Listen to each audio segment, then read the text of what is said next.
Hey everybody, this is Dan Fradenburgh here for FIGGERRIDOUT.com. This is a non-selling episode, and I introduce my friend Roberto Zayas from Paraguay. He is an award-winning international composer and guitarist, musician, all that kind of stuff.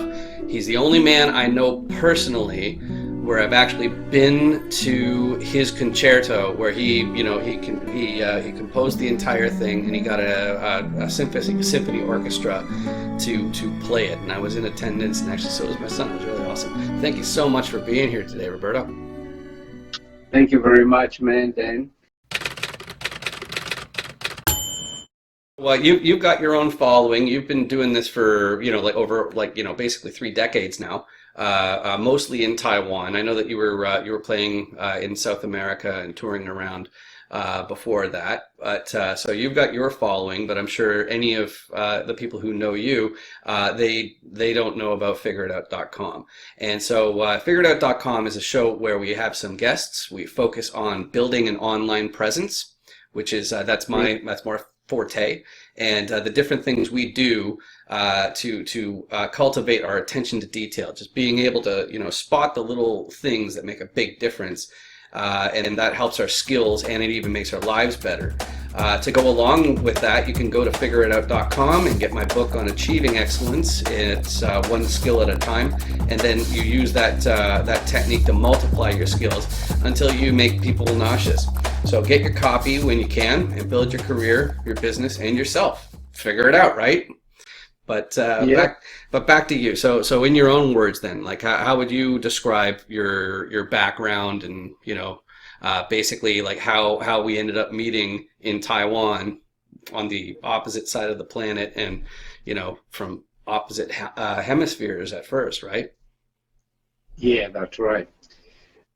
Well, life is full of mystery, I guess, right? Definitely. Taiwan was a very special way. I actually came to Japan first. Mm-hmm. I was touring in Japan with my trio, my friends, other couple of friends, one singer and one harpist, and Paraguayan harpist.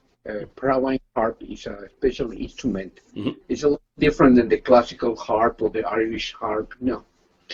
Well, he's one of the very best, I would say. Mm-hmm. I don't know the best, but there is no the best in music. Doesn't exist that word. Exactly. And I hate that. Mm-hmm.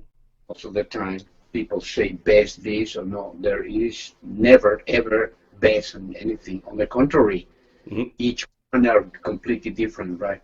Well, he played the harp very special way. He's a very nice guy. That guy invited me when he was in South America for a little break, and he became my student. So suddenly he got another offer to come to Asia, and they were looking for another new member or something. And this guy came and told me, "Hey, would you like to consider the possibility of traveling with us and going to Asia?" Mm-hmm. To Japan specifically, we have they offer to us like a year of contract, touring all over Japan. Mm-hmm. So, first I said no way. I was busy in South America, and you know how it is for us when you have to leave your place, your friends, your family, your work, everything, and go to somewhere that you had no idea, you had no friend, that you're going to be alone, Yep. It's pretty scary, Yeah, it really is. I remember my first reaction to Taiwan. I'm like, Taiwan? That's crazy. And I was Yeah. like, but I That bet was my it'd be first. cool. And as I mentioned a lot of times, I mentioned it in my book, and I'm sure I told you before. The thing for me that really made me make the decision to go to Taiwan is I knew that you don't know who you are unless you also know who you're not. And moving to the other side of the world is a very effective way to find out who you're not. And, in many ways, I found out that I'm not a typical Canadian at all. And in many ways, I identify more with, the Taiwanese way of thinking about things. I'm agree. Yeah. Yeah. So that's really, I think that that's a really important thing to think about. So, but one of the things that one of the most important parts of this show to make it work is it has to be like a no bullshit zone, and that's why I knew like you'd be such a great guest for this, right? Because Roberto he's not big on bullshit. Okay, so this is a no bullshit zone, and sure we can still play off of some mysteriousness, but we have to be as honest as humanly possible. And it's all about, the show is all about building the skills and building your attention to detail. And a part of that is the ability to give brutally honest assessments, okay, including of oneself. So let's talk about you. Let's talk about the same stuff that you'd see in any guitar magazine or anything like that. So, okay, so practice. Okay, ballpark. Okay, just an estimate. How many hours do you have in your a guitar in your hands each week? Oh, that depends. Mm-hmm. Really, there are some weeks that I need to prepare a program of music that I never play in my life, and definitely I had to try to be there like as much as possible. So I try to be there like maybe usually 6 hour, 8 hour, maybe if I can, one day, and the next day I try to make 3 hours, and the next day as much as I can. I mean, if I have time that day, I will try to play as much as I can. But the problem is nowadays, musician life are completely different than probably it was in the time of Mozart or Beethoven or Bach. That they, from morning to night, they just sit and write music and play music. Nowadays, it's completely different life. You have to take care of family. You have meetings. You have talking on the phone. You have to send them some resume. You have to, do a lot of things. So, how much time you put with your instrument is really a tricky part, because you try to even, in certain moment with my feet, like example, like me, I need to warm up and I need to do some basic practicing. So I do scales, some arpeggios, I do some legatos, I do some certain basic stuff. So I go and sit and watch TV and I non-stop there, or I watch a movie. So I do these kind of two things at the same time. Okay, so for that one, my next question was asking about technical fundamentals, and you covered a lot of it. But what about what about the tests of like arpeggios that sound terrible, but you're only actually doing it just to make sure you can do like the position switches quickly, or it just makes sure that like the your plucking is on point or whatever. I should mention that Roberto almost never uses a pick, almost never in his style. Okay, so when you're talking arpeggios, a lot of electric guitar players would be thinking about sweep picking as being the main concern. So like down, up, and then down, down, down, down, down, and then like like all that kind of stuff. So it's the right hand doing this kind of motion that's hard, whereas he's doing that using the mostly. I guess every guitar player try to find their own trick or something that you need, because it according to what you need.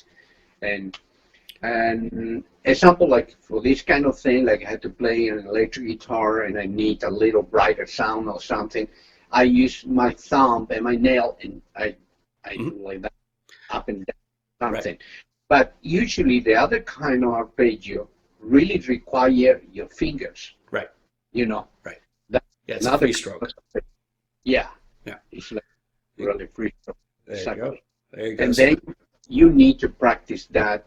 So then what I do is, in my left hand, I use very basic, easy chord, like for instance, like C major, D minor, G7, A minor, just like that.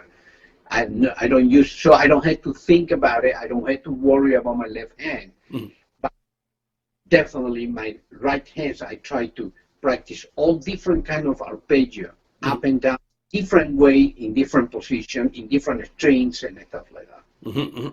Perfect. Perfect. Yeah, yeah, that makes a lot of sense. So, so you do still put a good amount of your practice time into those technical fundamentals as opposed to Yeah. just rehearsing your songs. Yeah. So you heard it here first. Do you prefer performing, composing, recording, jamming, or practice more? Hmm. Another tricky question because all of them are completely different things actually. Hmm. Are completely, and if you enjoy doing it, whatever you do, you will enjoy. For example, You'll work way harder than anybody else at it. You'll hustle. You'll do it. You'll be sitting there in the middle of the night instead of watching Game of Thrones. You're like, I'd rather just do this song. Just get better at that. And that's what you got to do to find the thing that'll really make you succeed. I saw a speaker at Funnel Hacking Live in 2018. So this is 3,500 people. I saw about two-thirds of them by the end of day 4. They were raising their hands saying that they dropped the $10,000 as a deposit for their 1 year of coaching. Okay, two-thirds of them. Okay, so that means like I was in a room where they ended up selling, like $2 million worth of coaching at least. Okay. you're kidding me. Oh, I'm dead serious. And one of the guys who came up, who they let go on the stage as one of the major sellers, he was a goat farmer. A goat farmer. No, To this day, I I can't still believe don't it. understand really what his stick is, like what he's doing to sell things, because I just, I listened to him talk and it was a lot of motivational stuff. But I've seen his ads on I've seen his ads on Facebook, and I still don't even know what he's selling. But he's a goat farmer. So it's just, you got to do what you're passionate about. And if you manage your online presence well enough, then, like they'll find you. Yes, So, that's right. right. Especially, I think this is because the technology now have been changing all this. Hmm. So it makes really a lot of stuff that probably 20 years ago make no sense at all. Hmm. It would be like impossible. Well, what are you talking about? Are you joking? Hmm. Now it's not a joke. It's a serious thing. Hmm. People can make money from things that probably you will not expect at all. Hmm. You know, and Yeah. things that before usually you can make money. Nowadays you will be broke probably. You know, Yep. if, Yep. I got an interview scheduled on Sunday with the only startup that I actually worked with. Because like before I'd always go for the guys that were already established. The guys that were already doing like over $1 million in revenue per year, right? But there was one. There was one who she focused on helping teachers and students affected by hearing loss. So helping teachers, get the proper materials to make that work really well, and like it's so specific and it's so important. I remember telling her, your business exactly what the internet was built for. Okay, because like that kind of specificity and that level of importance, you're going to do amazing. So, you really have to find what you're passionate about. But uh, but yeah. yeah, so performing, composing, recording, jamming, or practice, which part do you like the most? Like what one do you do because you want to, not Well, because you have to? for me, not jamming, definitely not. Yeah, That's out of the list. excellent. I I, I find this that it makes no sense. I rather to prepare something that is already more or less, arranged, or something that we know all, and we work it out. I Hmm. like to do that with friends, and I go to one rehearsal place, a studio, Hmm. and we work it out. and I know that it's going to come up something nice out of it. Right. But those jammings that you go, it's like a competition of guys. Mm-hmm. They're fighting and to showing off and like make free all the terrible ego, Yeah. you know, Yeah. and showing to other people. And I'm talking other people is other musicians, actually, not even the audience, because the audience don't understand. Yeah. You know, Yeah. they don't understand what you're doing and why you're doing this even. Yeah. But you know, they try to look each other and wow, look at that, oh my God, you do this solo, oh, you did the chord, oh, you're amazing. And the guy in front sitting and Yeah, he's like, what you know?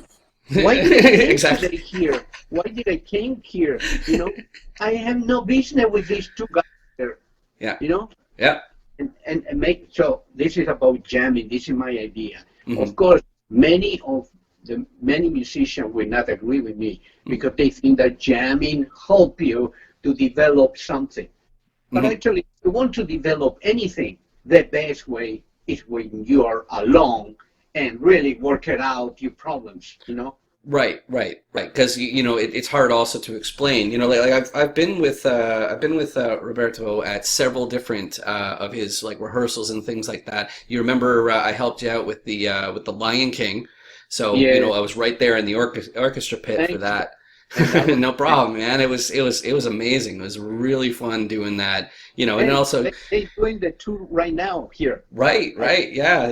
I saw that. It's amazing. I saw that. And but you know, the thing that was also really amazing about that Lion King thing was like, you know, like in Taipei, people are always busy. Okay, they're like insanely busy. Okay, on a scale that like at least Canadians can barely fathom. But you know, depending on where you are in the States, I'm sure you could relate. But just being able to spend a good chunk of time with one of your best friends, you know, especially for like that was like a few weeks, you know, that we were hanging out basically daily, and that was a pretty amazing thing because you know, like I also can't think of many friends where I've had that opportunity, you know, because you know, usually. And you were the only friend there, actually, of all the band. Mm-hmm. You remember, I was arranging the band here in Right. Taipei, local musicians. Right. Those guys were, I was arranging for them, for Mm-hmm. Lion, because all the other main guys were from London, New Yeah, York, they were touring, right? Africa, South Africa, South yeah. Africa. Yeah, I remember one Australian. Yeah. Yeah. I think the conductor was the Australian. Yeah, and the flute player too. Oh, right. Yeah. I still remember what's the name of that that it's like a kind of like whistle that you use in like Samba or something like that. You know, when it's like was you know, they go. What's the name of that whistle? Yes, I guess whistle. I don't know the whistle, but okay. there's another sound that they use for samba that they call the cuica. Uh-huh. That is a Yeah.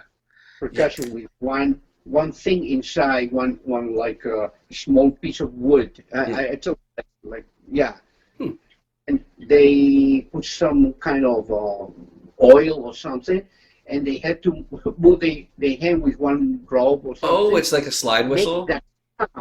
Makes that sound, but that sound kind of really loud because the percussion, the percussion is a metal outside. Yeah, I don't remember it being that big. It's like a snare, but kind of long, yeah. Yeah. Like a long body snare, something Wow. like that. Okay, that's something I'll have to, you know, maybe I'll edit that in. You know, it's like, okay, you know, this is what we were talking about, but still, I'm not totally clear. The only reason I brought it up, though, is I remember one of the guys, I don't think he was doing the marimba, I think he was doing the keyboards. He ended up having to do the whistle, and then everybody started howling because like he was doing the whistle, and he was taking his shirt, putting it over his head like this. You know, I'm still trying to get over that. It's like 10 years later. In that kind of job, you know, Mm-hmm. for me it was very stressing because you remember the music.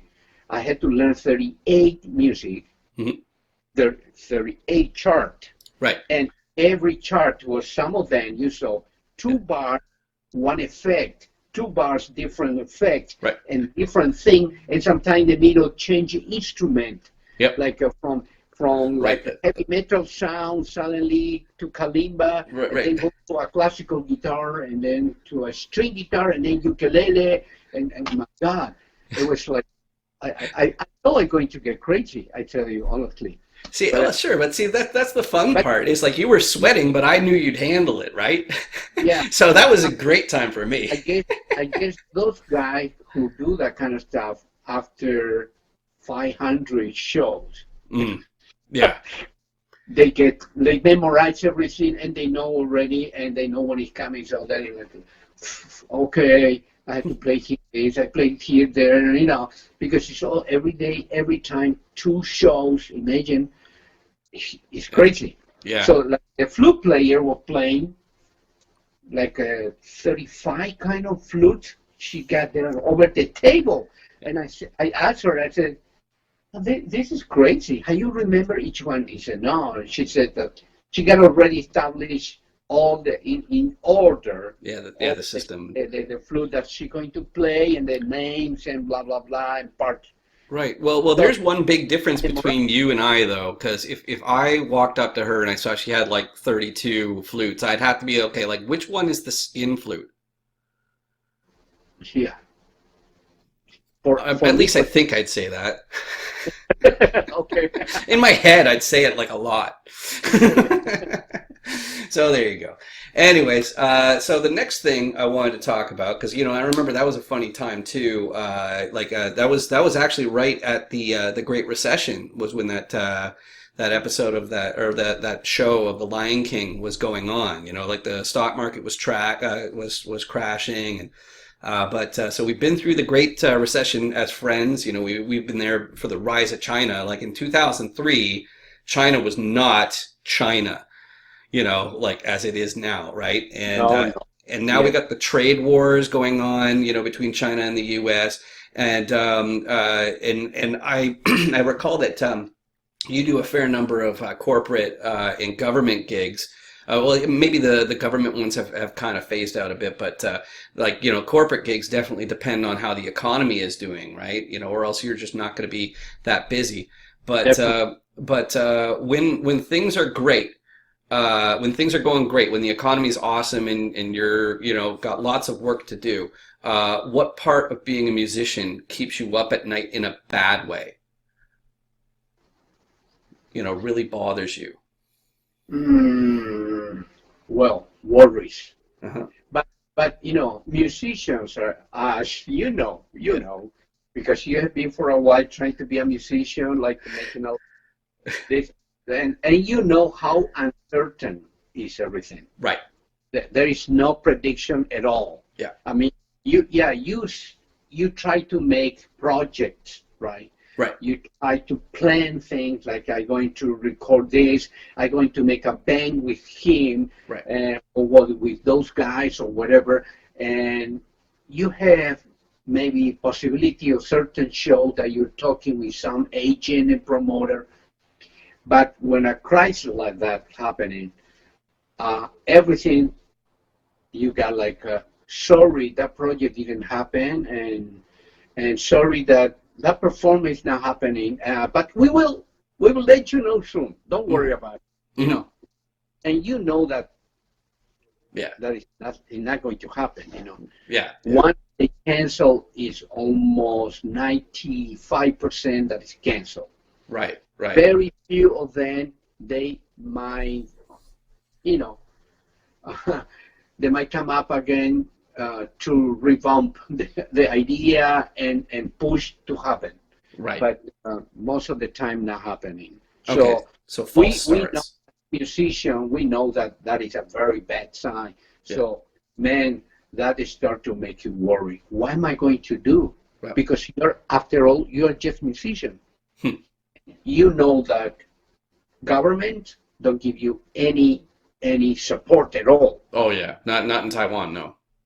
Not at all anywhere. Oh, in Canada they do. There's a good chance that I'll be looking into it, but no, in Canada you can always see, like on films and whatever, the little, Yeah, but help from you're them. talking about people who are already established and somebody like. But I have many friends in Canada right now, and they are fighting, and they told me, man, I don't know what to do. Hmm. And many of them, and they are amazing, great musicians. Hmm. And the same thing in the States, and the same thing in Europe, and I mean, it's not the truth. Is not a golden picture here. Right. So let's talk about that. I'm going to put the the outline aside for a little bit. One of the things that success coaches frequently say is the most important thing that you can learn how to do is like basically to be more successful. The first thing you need to do is you need to raise your prices. Second thing you need to do is you need to get rid of your asshole customers. So the ones that are like way too much effort, it's not worth, it's not worth dealing with them. Okay. And then what you do is you look for better clients and then you repeat. Okay. And that's the whole point. It's just, raise your prices, get rid of the bad clients, find better clients, boom, boom, boom, boom, boom, boom. And so the whole question of business for just about anyone then is like, how do you get these better clients, right?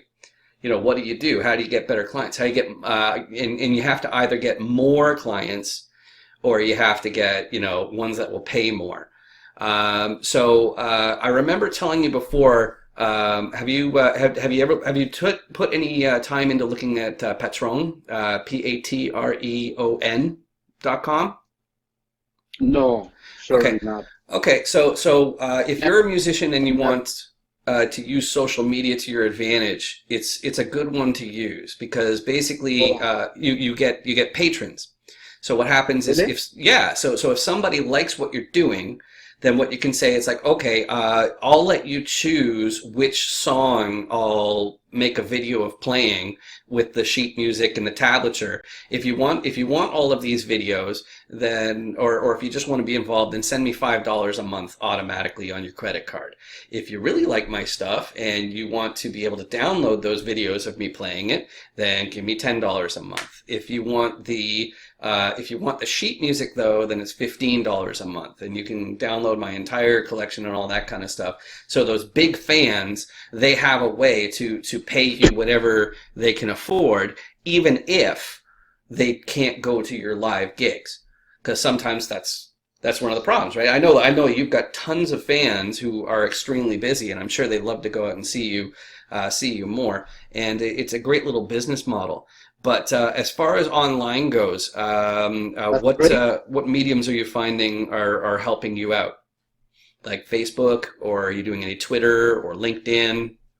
Well, the thing is, what I found recently, I'm actually start to look at different things on internet, and I found some people doing different things. Mm-hmm. They're not usually musicians. Suddenly, I saw one guy, that he was talking about this, how terrible most of the artists are. Mm-hmm. They have no idea how to market themselves, how to exactly like this. I don't know what from, for example, right? Yep. But I should be knowing about this because that can help it, right? Mm-hmm. But we don't. And I'm almost sure that I can mention that to most of my friends, musicians, and they will tell me, I don't know that, because it is funny.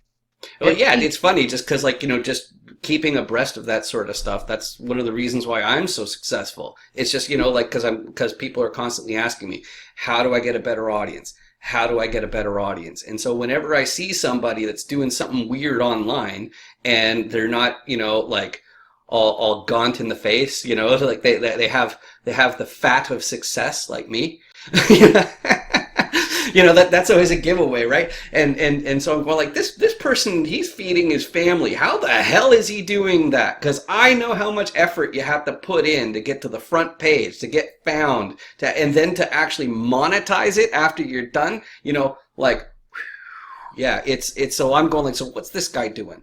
I remember I found Patron from This one classical guitarist. He did a version of the theme song from the video game Breath of the Wild, Legend of Zelda: Breath of the Wild. He did a fantastic job, except for he put the rasguiado in one part, and it's just like it was overdone. You know, like it's a very passionate song, and so like it needs to be done with a thumbnail rake on that big chord. You know, but he did a great arrangement. So for that, you know, I gave him my $30. I did it like a couple different months, or maybe 3 months before I pulled the plug on it, saying like I gotta put my, you know, I got too many little itty bitty bills floating around, so I gotta consolidate that stuff. But I really appreciate him being out there. And if you and what he'd do is he'd also allow people to vote, say, hey, what's the next song I should transcribe? You know, what are you really interested in hearing? And if you're willing to do the grind, you can make good money for that, especially in niches like video games. You know. Yeah, no, you're right. You're right. This is the way to go. Because what's happening is technology actually surprised us. You know, it takes. So imagine, I mean, 20 years ago, it was like the first emails. We started to use email, and most people will say, "Why are you using email?" And that was the first digital pirating was 20 years ago. Yeah, you know, I had Napster and. You know, you were very young at that time, very young. Well, imagine the guys like about 50 years old. You know what they were saying. You know what they were saying. Oh, this is a fad. No, I don't know. I don't do that. No, I don't do that. Right. And I'm going to chat that stupid machine. I'd rather to write it down. Right. Yeah. Yep. I tell you, they refuse to accept the technology. Refuse. Nowadays, still you got a lot of people that they are those guys from the 50s now, maybe they're 70s, 80s, right? But I'm talking about even people who are now still not old, maybe 55, 60 years old, and they still tell me, well, I'm not really big fan of the internet and all that kind of stuff. And they do business, you know. They open a store and stuff. They still survive open a store, right? So it is funny. Oh, it's funny because I'm just thinking about the meeting I had with my accountants recently, where they're like, "Dude, you got to get some business expenses, man." You know, it's because like it's all profit, right? It's like the expenses are tiny, and then you see these assholes who are putting like 80 grand a month. To rent some real estate, commercial real estate, to have their store, where it's like, well, what if the city suddenly decides to dig up the road right in front of your store? Surprise! You know, it's I'll wait this out. It's like, how many millions are you going to be in the hole? You know, before. And happens all the time. So it's like. You know, so yeah, I don't know. When it comes to stuff like, it's like, oh, I'm not going to do that computer stuff. It's like, well, I see you hate money. Yeah, right. Well, and imagine artists and that's that kind of people. I mean, musicians like us, many, except to use to write music or arranging. Or some tools that are going to help you to develop your music, specifically your music. Specifically for that, they might accept doing, going to that kind of stuff, but they still don't know how to market themselves, how to sell that stuff. They don't know. They have the product, so they still depends on other people. And the thing is, after that crisis and after the technology, all the record companies are gone, finished. Right? So now it's depend on you, or you do something about it, or. Yeah. I know that that all the guys in North America and I believe Europe as well, they only make money from gigs. Nowadays it's like, you can't sell your stuff. You literally, You have to give No, it away. and even listen, this is the fun. The other part, Hmm. not only musicians, we are talking about even orchestras Oh yeah. now, Hmm. more and more each time more. Just this week, few days ago, 3 days ago, the Baltimore Orchestra, they they say we're in bankrupt. You know, we are going to probably uh, finish the symphony orchestra. We're going to close down even the whole thing because they have been already in debt for a long time. Yeah. They can pay the musician for how many months, and they can't keep the artist bringing their in to the hall because people don't go to halls anymore. Now everybody watching everything in their phone. Mm-hmm. No, no, I mean few because you can Oh, see those right. great. And also for dating, they don't have to take them out, they just have to swipe right or swipe left and then, wherever and game on, right? It's a Yeah, very different world from when you and I grew up, that's for sure. that's for sure. Oh man, oh, it's just absolutely crazy. But one of the reasons why I wanted to interview you in particular is because it's about professionalism and how I actually learned a lot from you just watching it. Okay, Oh, just thank watching you rehearse and all that kind of stuff. I remember like a couple times, we were translating. We were translating, like some sort of comment. I think it was like I think it was for Zhang Ziwei's art book where you. you had to do the dedication. You did it in Chinese and then in Spanish, and then I helped you with the English one, right? And Yeah. I remember, like not good enough, not good enough, not good enough, and that actually is reflective in what you were saying earlier today about how you only enjoy productive rehearsal. You don't want to jam. Okay. And that goes to a principle that I think of for creating good work, regardless of what it is and the grind, which is that they say good writing is good editing. Okay. So it really means like, you have to go by the old strategy of, just get shit on a page and then chisel away all the bad stuff, put in some extra good stuff, and edit, edit, edit, edit, edit, and then you've got something that's really, really good. And that's true for when you're making visual art. Like if you've ever tried, like drawing or making a neat little picture or anything like that, it's going to suck. But the difference between somebody who sucks and someone who's amazing is someone who's amazing. They take the part that sucks and they say, okay, I think this sucks because this little part here. Let's fix that there. Okay, now this part here. Let's fix that over there. And then they get to be amateur or like higher status, right? But the elite guy is the one who can see that last 10%, between just something that's just run of the mill and true excellence, right? And Yeah.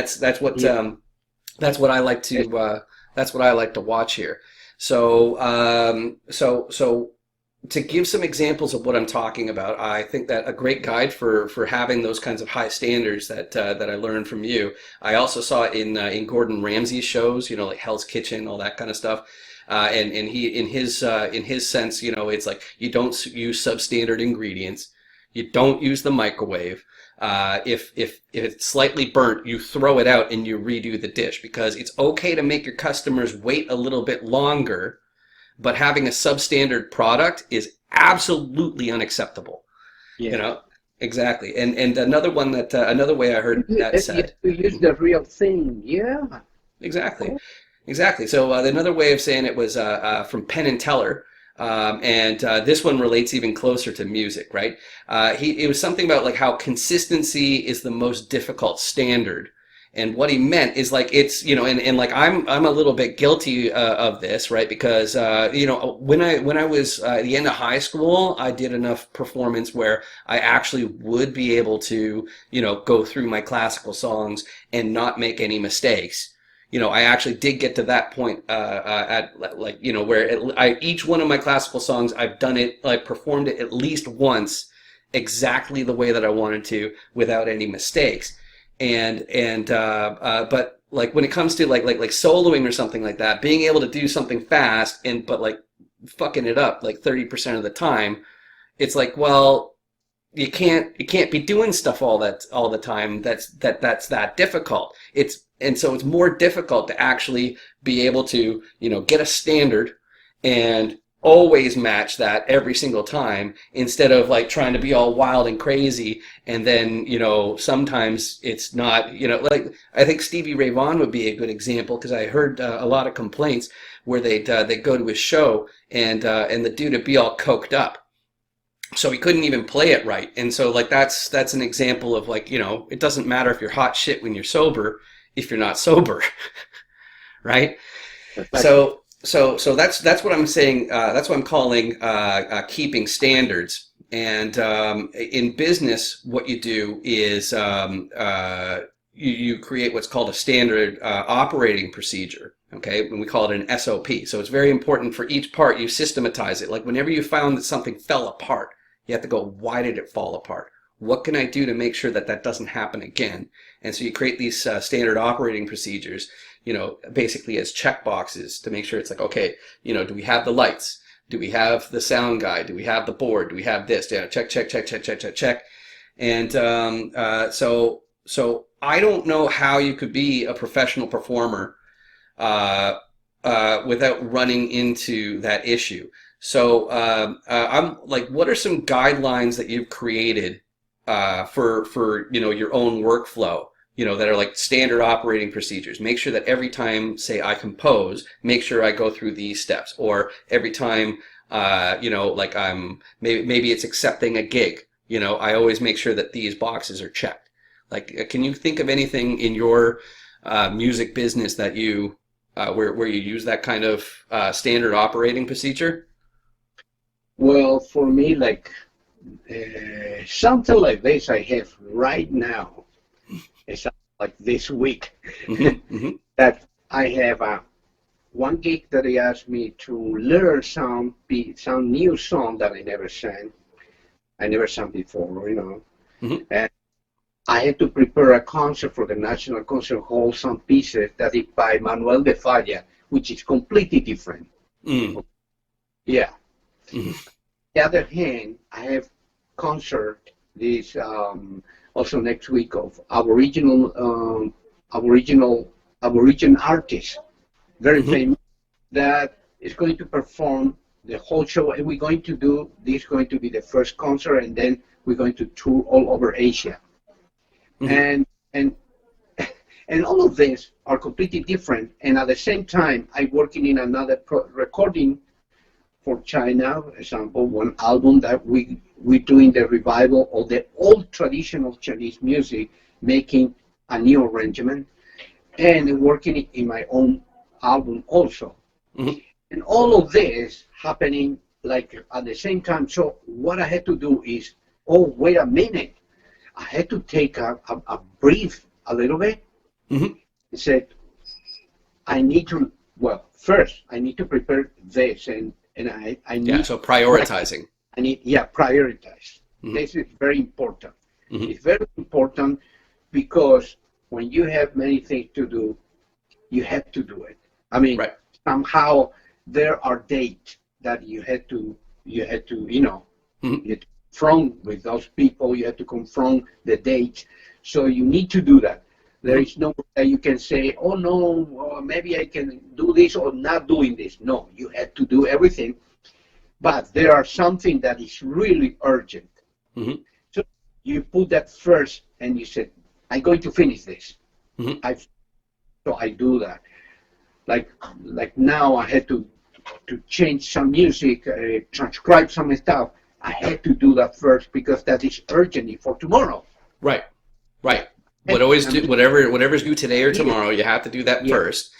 Second, usually what I do is I also do things that I don't have to get it done today, but I can get it done quickly. So I'll do that next. Okay. Exactly. But I'll always make sure that I have at least a third of my day to put towards those long-term ones, those ones that are like big, massive undertakings that's going to be due in like a week or a month or something like that. That's a typical day for me. And for every place where I've worked that is extremely chaotic, it was absolutely essential. Okay, a lot of stressful environments, and very Yeah, often it's like, okay, what are all the pieces of the puzzle? Okay, I got this. No, no, no, no. Turn around my steps. It's like, okay, so I want this done, and I want this done today, and then after that, the rest of your day you should be spending on this, and then same with you, and then with myself, I'm doing the same thing. Just bang out the ones that absolutely have to be done right this second, then do the little itty bitty things that you can fire off quickly, so you don't forget, exactly. right? And then spend the rest of your time on the big massive undertakings. And then hopefully you should, eat, shower, take care of your family and kids, not necessarily in that order, but Yeah, no, and you need to do all that too. Yeah, yeah, and then it's because why are you doing it otherwise, right? It's why put yourselves through all that shit if you're, unless you've got your family to take care of, yes, you know. and yeah, sometime in between, even your Hmm. tiredness, really with a lot of stress and all that, you just have to say, okay, I stand up 15 minutes, and I spend with him a little time, Yeah. and hey, what are you watching, or what program are you watching? Oh, okay, okay. Hey, what's happened today about this and this and that? You understand what I mean? Yeah, yeah. Oh, So yeah. You have to be involved. It's because like eventually, like at first, kids are always like, "Oh, play with me, play with me, play with me." And if you say no enough times, they're gonna stop. yes, And they're gonna stop eventually, right? But you don't need to make that any sooner. yes, You really should try and make sure that and also develop that trust. That's one thing that I know about your girls. It's like like you have that trust where they know like even if they really screwed up, they can tell you about it. yeah, And that's really really important. And like that's another thing that I learned from a lot from you as well is basically what's the family role between like men and their daughters, in Latin culture, South America, because it's vastly different from how North Americans act, mostly because of the Puritan side of Americans. So like people are always very careful about their sexuality, whereas in Latin culture, it's not like that at all. They're like they're very upfront about it, and so like that was important for me to watch you and your daughters grow up, just so I was able to say it's like, okay, so what is okay in your mind? Like how does that come to be? Even taking into account, of course, that they're in Taiwan. And it's like, like in Taiwan, okay, like in Canada, if you're in your backyard, you can take off your shirt and, get some sun and that's kind of okay. But in Taiwan, it's extremely low class to take off your shirt at any time whatsoever. So like that's like another example of like, how does that meet the South American culture of like I remember you telling me once that on a blind date, if you're set up on a blind date, then how it's going to end is pretty much guaranteed unless you really really screw it up, okay?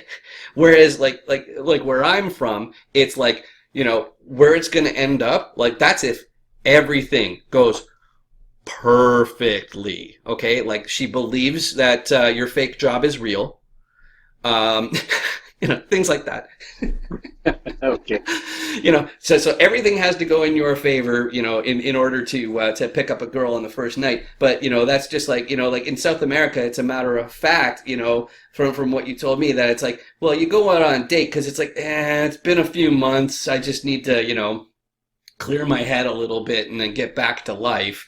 And it's just that, and then as long as it's safe and it's between adults, what's the problem? And it's kind of neat that, technology has changed it. So it's like swipe right, swipe left. And, it's really that simple, but, I don't know. I was already married by the time that happened, but, I want to go back because of, the main theme of, the grind that we're talking about here.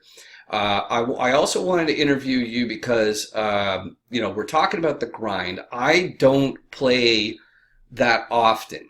Okay, and that's any kind of music. It's not. I'm not in love with it. I haven't been in love with music in a very long. Actually, I was briefly, now that I was back here, when I took up the bass and then I, started learning all the Primus and all that kind of stuff. I was ultra serious. I was playing, just about every day. And I was able to, do a lot of Les Claypool's more difficult bits, inside about a month. And then the really nasty ones took me like maybe 3 months before I could really pull it off. But there's a reason why I'm not in love with music. And since you've it's like one of the biggest one is the reason why I'm asking all these questions about like how often do you still have to actually do the stretching exercises and all that kind of stuff. One of the biggest reasons why I'm not really into music anymore is because I don't feel there are any mysteries anymore. That's one of the biggest, and also because I've achieved excellence at it, and I don't desire that level of excellence at music anymore. I don't like. It's not appealing to me anymore. It's more effort than it's worth. It's basically like a bad marriage, where you're like, I know that I'd have to put in so much more than I'd actually get out. So I didn't want to put it as fine a point as that, but I did want to allude to it in this in this interview, because basically you're the one person I know where it doesn't matter what I say, you're still going to be a musician tomorrow. So I can go as hard as I can. It's like, okay, well, first, okay, so I'm not dominating all the airspace here. What's your comment on, like when you hear somebody like me say something like that about music?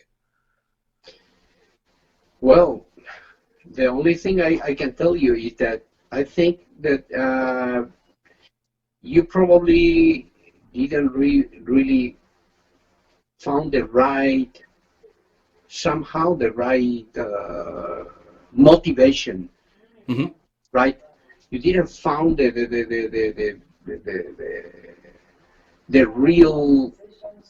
real line of the real truth of what music is, because music is something, to me, music is something divine. Regardless of all the technique and all that thing, it's something like, how can I say? It's something on the contrary, that is something beautiful. It's something that is going really beyond all that. And nobody gets it except us. That's the problem. Okay, I am so Yes. sick of playing Lynyrd Skynyrd and somebody saying, "Wow, you're the best guitar player ever." It's like you have no evidence to support your theory, so I do not accept that compliment. Okay, it's Yeah. just like when I was in Taiwan. It's like 你可以给我一个一号吗？哇，你的中文真的好好哦. It's like, oh yeah, your Chinese is so good. And it's like, come on, I just said I want a number one. I said like 3 words.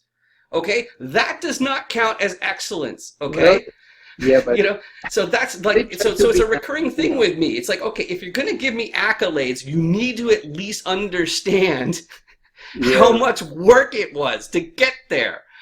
It's I don't, so yeah, it's a hang up. no, It's a hang up of mine, definitely. No, and music is a victim of it. It's got a place in my heart for sure, but it's not. It's one that, like, if I'm gonna play, I'm gonna play for myself, by myself probably. I've made people cry by like playing like Cavatina.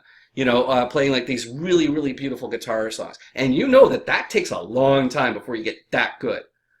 Everything takes such a long time. I'm agree with what you were saying first. Mhm. Really, it's too much things to put into it. Mhm. When I think about, wow, today, if I sit somewhere and I play for probably one piece for 2 minutes and a half or 3 minutes, Mhm. and they pa pa pa pa pa, they applause, right? Mhm. They have no idea about how many years, almost all my life, I had to dedicate to Mhm. play this 2 minutes and a half now. Mhm. Or for example, like when I record something and they listen and the piece it's just 3 minutes, and they say, hey, that was a nice one, nice job. Yeah, it took me, wait a minute, I was probably first trying to compose, it took me like probably 1 month of doubting, of dreaming, of this and that. And then after that, choosing the musician, doing the arrangement, nights of arrangements, working on this and that, choosing the studio, go to the studio, try many times, fixing the thing, mixing the thing, doing, all that job, all that process, that is a long period of work. Mm-hmm. The audience just listen for 3 minutes and they might say, yeah, it's okay, huh? Not bad. Yeah. Well, yeah, it's the problem is, like I know part of it was my elitism, like as a kid, so the thing is like, like I remember when I met my friend the doctor, he like I remember telling him that I kind of feel like you should be licensed to listen to Beethoven's Ninth. Like basically like to listen to it, it's like you should prove that you have a chance of getting what he did with that symphony, okay? Oh, no. You can expect that. Listen, I know. I know that. Well, like that I'm repeating a 21-year-old. Yeah. Mm-hmm. That's exactly what's happened. Yeah. Yeah. So, but the other thing too is I also want to reveal why I'm dumping all this stuff out because I since you've known me for this long, like some of it's probably a little bit surprising, and basically for once in my life I'm totally fine with being told that I've made the wrong choices in my life, and that's because I'm very happy with where I am right now. Okay, so the thing is like I can take the criticism now that I wouldn't have been able to handle in the past, and Well, I would correct that. I don't think that all of us, each one of us, we make a wrong decision in our life. Mm-hmm. I think you do, and you're happy what you're doing because you did the right decision. There are things that you need to burn different periods in life. Mm-hmm. You think? So then you enrich yourself and you develop yourself in different ways.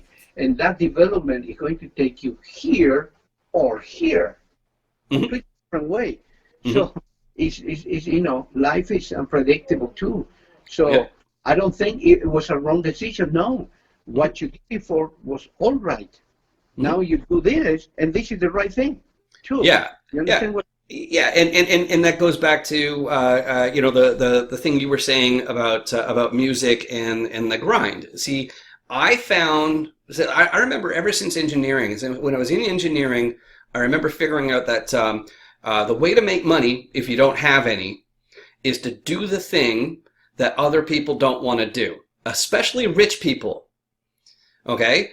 So then what you need to do is you need to find the people who will pay you to do that thing that they don't want to do. So engineering is a perfect example. The reason why rich people don't want to be engineers is because it's a lot of fucking math. Okay? It's a lot of math. It is batshit crazy, okay? If I think about like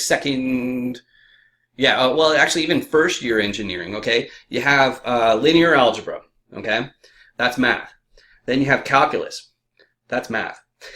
Okay, and then you have physics. That's math. Then you have chemistry, which is putting stuff together, but also math. It's just every course. It's just math. And so the same with being an artist. Mm-hmm. Who is the rich guy who want to be an artist? Because most of the rich people, they evaluate everything or judge according to how much I'm going to make, mm-hmm. and how much is the profit out of mm-hmm. it, mm-hmm. and how much effort I need to do that. Mm-hmm. To be an artist is too much effort you like to do. And you do it because you have to. I've heard them say the same things about comedians. Yeah, and the profit is this. Yeah. You might make like this, but yeah. Those are counted with your finger, Yeah, exactly. Those are big exception, and but you can't count like that, Most Yeah. of them, no, not. Yeah, yeah. It's like I heard one person say, "Practice does not make perfect. Perfect practice makes perfect." Yeah, You know, it's you know you have to be practicing the right things too. So you know just loving art isn't good enough unless you do the advertising. You know, you do the marketing. You know, you get your face out there. You know, and you end up teaching people and doing all the things so that your work gets in front of very rich people, and then as soon as they start scooping up your work, then you've got it made, right? But that's the same thing. Raise your prices, get rid of shitty customers, get better customers. If for me, you know, I used to have a guitar in my hand for a minimum of 40 hours a week. And that was for a period of years, okay? Years and years and years. So I'd say, so like from 14 to 20, you know, I had a guitar in my hand, you know, for a minimum of 40 hours a week. And now I play maybe once per month. But, the question though is like, do you have like you must have run into musicians where you thought they were very talented and they were on the brink of giving up. Do you have some advice for somebody like that who you know is really having doubts? Oh, I'm not sure if I can do this. yeah, only don't give up. What can I say? But to get to that point, to say not to giving up is, again, is a reason of finding the right motivation, what you really want in life, what you really motivate you, Hmm. what you're really looking for. I mean, what you are looking about music first before Hmm. you giving up. What you were looking for that? I mean, are you looking for fame? Are you looking for really enjoying yourself playing? Are you looking yourself to enjoy the music, just the music for for being a person who can make music, Hmm. maybe composing, maybe arranging, whatever you do. If that was really your dream, and you think still that that dream is worth it, Hmm. that is, I think, a very strong motivation not Hmm. to give it up.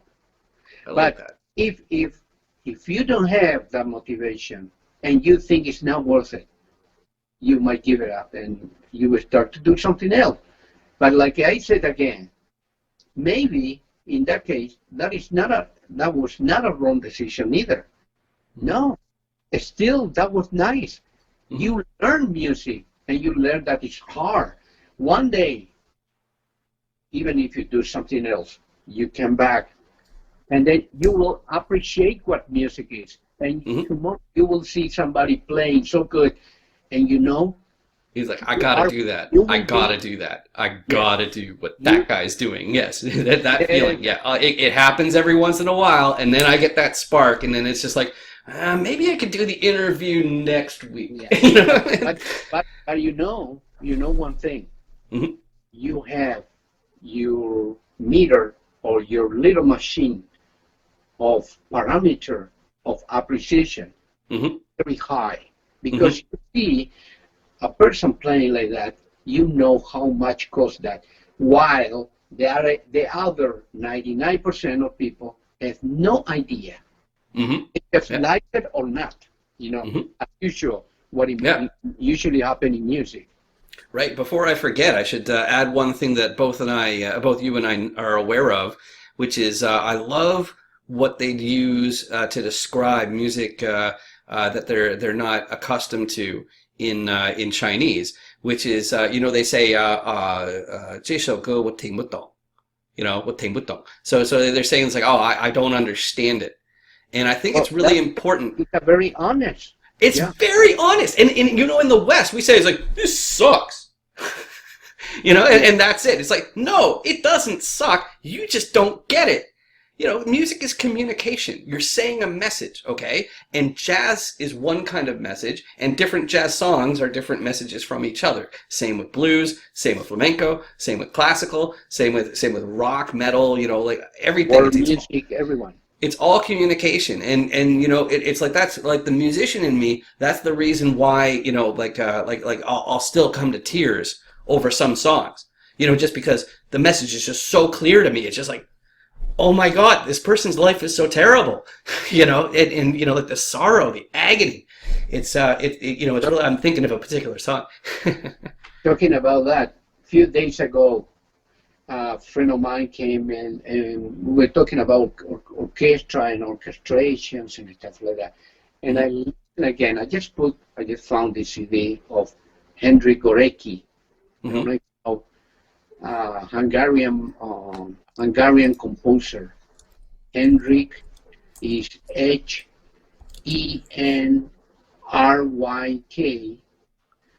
Górecki is Gorecki. Greckki. No, I saw him. Yeah, on my touch screens. Gore. Yeah, found him. Polish. Oh, Polish. Yeah. Yeah. Born in 1933, died in 2010. If you didn't know that, I'm sorry. Oh, really? Okay. Well, listen to see. He got one symphony of the sorrow, something like that. It's one of the most amazing thing in music, that how you will understand how a person can compose something like that, how can write something like that, to express something like that. I mean, okay, yeah, the post-Stalin cultural thaw. I mean, better than talk is just listen to it. It's amazing. Yeah. It's something completely different. It's amazing, you know. It's something of those unique composition in the history, like the Ninth Symphony of Beethoven, or I don't know, something like the Hallelujah of Handel, or something like. You know, I mean, something unique that you listen that and you can avoid to touch you. You know, you can. You know, there is no way to run anywhere.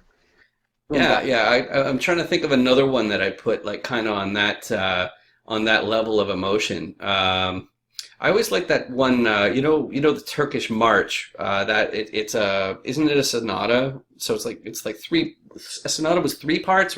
Is that right? Was it 3 or is it 4? I can't remember. Anyways, I think it's 3. Yeah, I think it's 3, and I think it was the first movement. I can't remember. No, it must have been the second movement. The second movement of that sonata, I think, is fantastic. Even though I'm really quite certain that Mozart was using geometry to do most of his composition. I really think he was just looking at the pictures as being, okay, so if I do da da da, and then over here da da da, you know, something like that, and just like going through the pattern. I'm not convinced a lot of it was actually done because he was inspired, you know, but you know, like he had it figured out. Well, he was such a genius that he can picture things, you know. He can picture. Remember that many of his composition, he was writing, imagining things already there, like and he put the melody there, and he put down something else that he's picturing that is going to be, you know. I do that all the time for funnels and for web pages and all that kind of stuff. It drives my colleagues crazy. He was like a computer, you know, here. Yeah, I know the feeling. It's relatable. Yeah, it basically, you remember when I did that, I applied for that patent for the 3D Me, you know, the device for filming in 3D. Yeah, that was the big thing for me that helped fire that ability, where I can create something in my head from nothing, and then I could just move it around and all that kind of stuff, and then say, okay, this is what the plans need to look like. I said, you know, I'd rather French kiss a shotgun than be in a band that plays gigs. You know? So it's like, I know I can sometimes be subtle, but that's not one of them. But you know, at the end of the day, I will include this. So I define a musician as being someone who is fluent in the language of music. Okay, in the sense of how to express themselves using music. Okay, so that requires that you know how to make a happy song, and you know how to make a sad song. Okay, I would contend you don't have to know Western musical notation or anything like that to learn that ability. But you're not a musician unless you can actually deliberately go, okay, how do I make this sad song? Oh, sad songs are basically like this, and make up something on the spot. And then happy songs, you have to, use, basically major and minor is the simple way of saying it. But you need to know at least that, or you're not a musician. Someone who doesn't get that yet, if they play guitar but they can't show you how to make a happy song and how to make a sad song, I'd call them an instrumentalist. Okay, it's like, sure, you're a guitar player, fine, whatever. You're not a musician yet. Okay, Well, you're not fluent in the language of music. I have to add something to that. Hmm. There are a lot of numbers of musicians that they actually do that. Yeah. They just, they just play, because they used to play now everything, just reading music or just following something or just doing something. Hmm. And they actually not doing by themselves things, Right. There are a lot of people that, unfortunately, because, nowadays we live in a very busy world, we need to work, we need to make money, so we live a very stressful life. Probably we have been forced to work like that in that way. So many of the musicians, they are just instrumentalists. They are Hmm. they just play what they need there, and they don't know how to really express things. Right. They just Right. read what it is there. So I hear a lot of recording recently.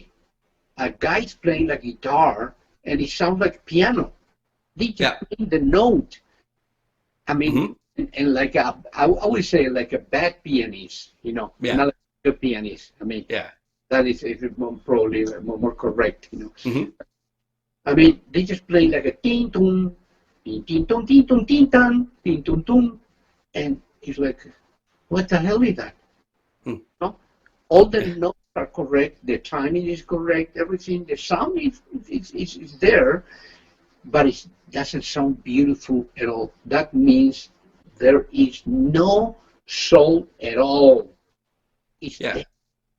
So Yeah, yeah, there yeah. is It's no there. hearsay. It's hearsay. Like my friend told me that his friend blah blah blah blah blah. That's how you're saying. So you're not actually communicating. You're parroting. Okay, it's not your own. You didn't live that story. And it's That's like, how it sounds like to us. It's like to us we hear it. It's like you're no, you're like somebody has something to say and it's not you. I hear the piece and I hear your version. Okay, I know there's some good ideas in there, and a really good musician would make that song sing, but you're not doing it because you don't understand it. because You know? there is one very important key point Hmm. for every human being, and that it goes for music, for business, for everything. And that, what is that? That is share. Hmm. Share is the most important thing that we as a human being need that. We Hmm. need that. If we don't share, it have no point. Hmm. If I share my business, I'm not going to make money. I'm not going to do anything. If, Hmm. if, if you do business, if my product is not useful for you, why are Yep. you going to buy? Hmm. Or if it's more hassle There to do is it, no yeah, point. Well, yeah, yeah. in music, the soul of music is that why I'm playing the instrument? Because I want to express something. And what the hell? Who are you? Why you want to express something? Because you want to share. You want to Hmm. share your feelings. Yep. You want Communication. to share with people. Hmm. We all need to share, and that is a very important need from all of us. And Hmm. share is at the end, that is what the result is probably become really love. Hmm. And so if we don't have that, we don't have anything. Hmm. So many people looks like they lost that concept of sharing, of giving love to people. So if the musician It's because don't they're know, forced to share too much, right? They're forced to share the content of what their boss forces them to do.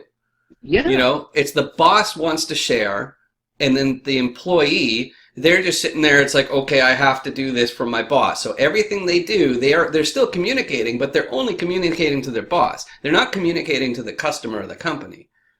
And yeah, that's a really important thing of part of what I do is that unlike most developers they just follow what they're told, and they don't sit there and go, it's like, okay, let's walk through this in our head. I'm a customer, but I don't know it yet. I arrive on this site. Okay, what do I see first? Oh, I see this. Okay, I want to spend some money on this kind of thing. So I go in there. What happens next? Is it making it easier for the customer, or is it making it more of a pain in the ass? Okay, that's the thing that most developers don't think about. They never bother. It's like, well, this is the way I learned how to do it, so this is how I'm going to do it. And it's like, no. that's my point. That's Yeah. my point in everything. Is the first thing you have to think is about that. If I do this, what is the main point of all of this? Mhm. And sure, so that means what I'm doing has to be something good that other people will appreciate. Mhm. If you don't appreciate, you're not sharing. You're not. That means you don't care about other people. Right, but a lot of people forget that even a janitor, a custodian, is doing that communication with their work. Okay? Exactly. They're communicating what they think They of themselves, what they think time about that job. If you do a kick-ass job of cleaning places and then you get people who can pay you more, okay, to show up and just see the job that you've done and how you've made your team, it's like spick and span, boys. I want people to be pleased to come into work here. And our job about that isn't directing the company. It isn't increasing the shareholders' worth. It's making sure that this place is spick and span and looks awesome. Right. We can't all take pride in some things, but you can sure take pride in what you do. Right. Yeah. And it's so important. It's so important. I learned that from teaching English, right? I'd heard it before, but I was going like, okay, I see a lot of teachers who don't take it seriously at all. And, they treat it basically like a vacation. But I felt like that's disrespectful to the people who are learning. And it's even more disrespectful to myself. Like how can I treat myself in a way it's just like, oh, your effort is worthless. And so that means, go ahead and do a worthless job of whatever it is you're supposed to do.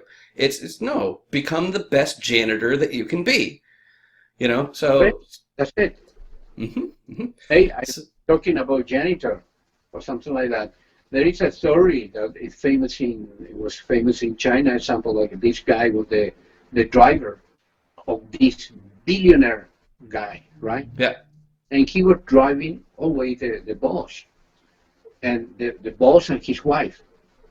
This guy, billionaire, right? His wife was always just the driver had to drive to her, and she just go buy something for the house or something for the family or something. Hmm.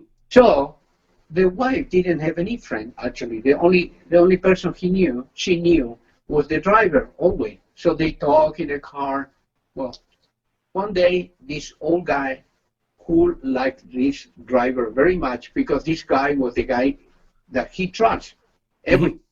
He was this nice guy, right? Well, Trust. yeah, exactly. Trust, and you trust you don't buy. You know that. Exactly. You earn it. Hmm. Very simple. Well, and this guy died one day. And you know what happened after that? The wife married this guy, the driver.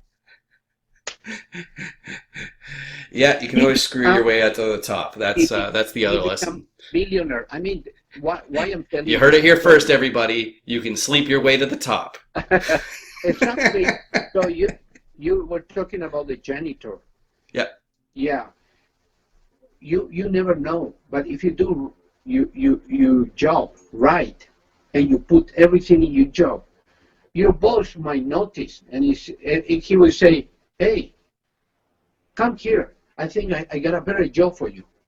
You know, Hmm. But if Yeah. you don't do even that little job, you don't do well, you will never improve your life more than that. Yeah, You that's have true, but you know, a lot of especially millennials and people in the job market right now, they're really starting to lose faith in the idea of working hard for your boss, and the biggest reason is because millennials have definitely been ill used. See, I don't blame them. when people were getting their participation trophies, you know, and just to be clear, and since I've said that. The participation trophy argument is simple to, you know, diffuse, which is the people who got participation trophies, they didn't ask for participation trophies. The parents gave it to them. So you can't really blame the millennials for getting them. But the problem is, instead of giving them participation trophies, and I'm not being a hard-ass Gen Xer or a baby boomer here, the truth of the matter is they should have been learning negotiation skills. Negotiation skills are so important for everyone. Everyone. Okay, so the thing is, you end up getting these bosses who are going like, okay, this guy is an amazing janitor, and I know he could manage the whole place, but then I'd have to get a new janitor, and that's a pain in the ass. So I'm not going to promote him. So that's a big problem. The only way that you're going to improve yourself is by switching bosses. That's what I found.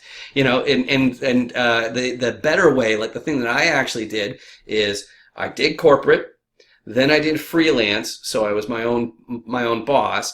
Then I did corporate, and then, you know, do more freelance and all that kind of stuff, and take on more of an advisory role in your corporate job once you're at like a C level or something like that, right? You know, but do your time. So yeah, it's like that's an unfortunate reality that, you know, there are so many people that are willing to take advantage of you. And speaking of taking advantage of you or exploiting people, there's a story that I want to share of yours with the audience here. I remember it was like 15 years ago. I was at a gig where you were playing. I was in the bathroom. I was taking a whiz, and I saw the sticker on the urinal of Andy Lau, the famous Hong Kong actor. I saw his picture on this sticker, and he's like looking all handsome and suave and all that kind of stuff. And I'm going like, I'm staring at this dude while I'm taking a piss. That's not right. You know, and so I came out after. It's like, man, I told you. I said, man, I couldn't imagine having my face being the one that a dude stares at while he takes a piss. I wouldn't be cool with that at all. Like they're staring at they're staring at my picture while they're draining the pickle. Not cool. You know, so you told me though, and this stuck in my head really well, as you can tell, it was 15 years, right? You told me that for the money he was paid for that endorsement, you'd be fine if they took your face and not only like put it like on a sticker on there, you could put it like right where the you know, the air freshener puck is with a target around your face going, ah, you know, like that. And it's like, for that money, no problem. You know, and exactly. yeah, and so my question is like, is that still true? Is that still true that for that kind of money, you'd be fine with people putting your photo in the bottom of a urinal with a target and you giving the thumbs up? Yes, that's right. Attaboy. Attaboy. Honestly, like Well, I don't understand people but who aren't incentivized by this money. is the reality. This is the reality in life, you know. Exactly. The world's a big place, and even if you're famous, you're not famous everywhere. That's the other thing that I've learned. Unless you're Michael Jackson, but not even Michael Jackson's that famous because he's dead. So there you go. Yeah, Roberto, this has been absolutely amazing, man, and I can't thank you enough for being on the show.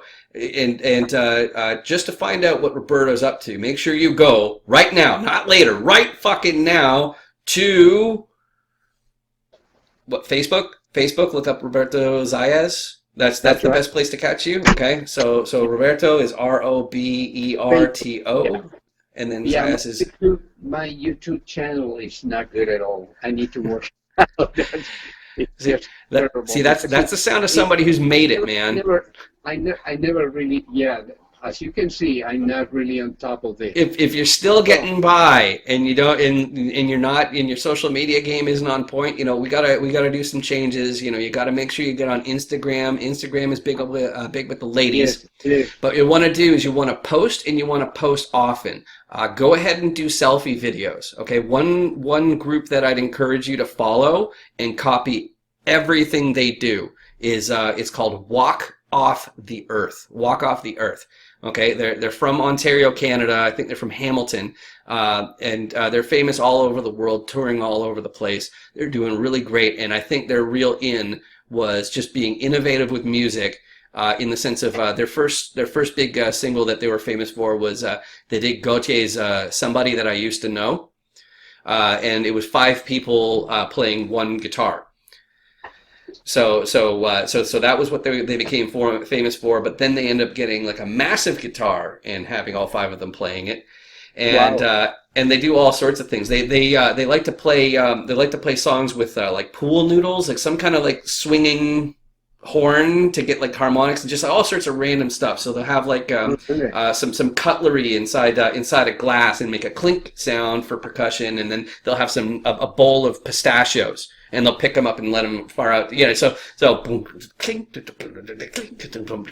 just like with all these random things, and they make these really really great videos. So I'd follow Walk Off the Earth.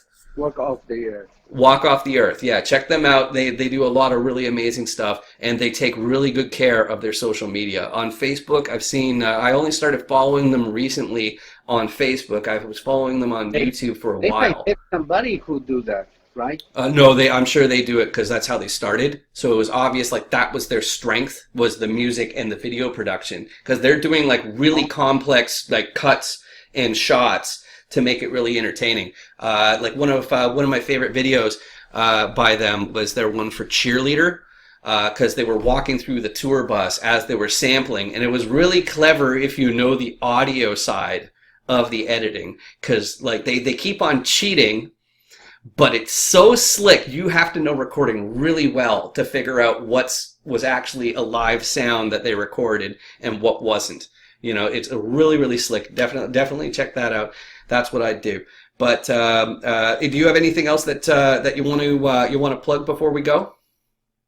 No, I would like to say that to all the music fans and all the artists, keep fighting. I know that we are in a process of a very difficult time now for people, but we have to become virtual somehow. We have to see the virtual part of everything. Right. It's cut out the middleman. We have to cut out the middleman. Yes, we need to change our mind. The way we think a few years ago and now it's different, and it's going to be more changes, even more and faster probably. So be ready for that. I don't know if I can handle it. Well, but you also have to outsource your weaknesses. You have to find somebody who's inexpensive or really, really good at doing the parts that you're not good at, or you need help on, or it's just not worth it for you to do it yourself. Help on that. Yes. That's right. Yeah, it absolutely important. But I was saying, cut out the middleman if you're a musician or a creative person. So don't depend on getting a record deal or anything like that. You really have to do all that stuff yourself. But the thing is, but then the money has to come in. How do you get the money? It's by getting the people to buy your stuff directly. If they're even game for that, get them to do their tickets. Also, don't be afraid. I got another interview coming up this weekend with Brian from Enter the Haggis. He's another internationally touring performer. He's on the Celtic side with his wife, and that band's called House of Hamel. They've got a viral video out where they did the Guns N' Roses song "Sweet Child of Mine." They did it with just violins. So they did percussion on the violin and then different violin tricks to do it, and it got a shit ton of views. So what he's doing is really great. You just gotta stay in everybody's face. Excuse me. Do those Facebook lives. Make sure you plug yourself, Facebook just find a way actually, for them to pay you directly. Facebook Uh, actually is a great tool. And the thing is, most people they don't know even how to use. Most people. Oh They yeah, are, and the changes that just happened this week are mind blowing. Okay, you're going to see even less stuff from your friends, and you're going to see more, like you're already seeing more groups that are interested in things that you're interested in, and it's really fun because it's way more social. You know, instead of just depending on your friends to be entertaining, you can you can get people who you don't know to be entertaining. So. There you go. All right, I'll leave you today with a clip of Roberto's concerto performance when I was in attendance in that was in Taichung, I remember. So thanks again, and everybody give it a listen and figure it out. thank you very much.